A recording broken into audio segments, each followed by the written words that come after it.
Things are worrisome. Prime minister Narendra Modi का ये statement हाल ही में बहुत ज्यादा हेडलाइंस बटोर रहा है।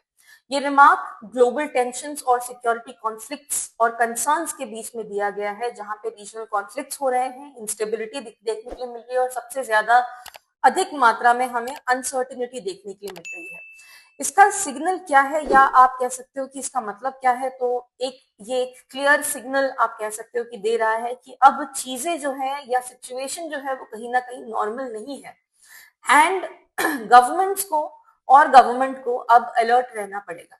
अगर हम इंडिया की स्टांस की बात करें तो इंडिया हमेशा से ट्रेडिशनली तीन चीजों के ऊपर बहुत ज्यादा ध्यान देता है। That is firstly dialogue support, second is stability को प्रायोरिटी देना, and thirdly strategic balance maintain करना। तो ये स्टेटमेंट भी कहीं ना कहीं वही रिफ्लेक्ट कर रहा है कि कॉन्फ्लिक्ट है, बट साथ ही साथ हमें रिस्पॉन्सिबिलिटी भी लेनी चाहिए। क्योंकि जब टॉप लीडरशिप अगर ऐसे स्टेटमेंट दे रहे हैं कि the economy is getting worrisome और थिंग्स आर गेटिंग वरीसम, तो इसका इम्पैक्ट बहुत ज्यादा होता है।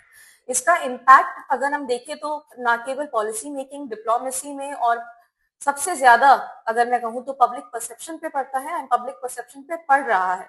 जैसे कि पैनिक बाइंग अगर हम देख रहे हैं तो पैनिक बाइंग लोगों ने ऑलरेडी अब शुरू कर दिया है। They have started hoarding commodities, people have started hoarding commodities. तो शॉर्ट में अगर मैं कहूँ तो ये सिर्फ एक लाइन नहीं है, ये अपने आप में एक वार्निंग भी हो सकती है।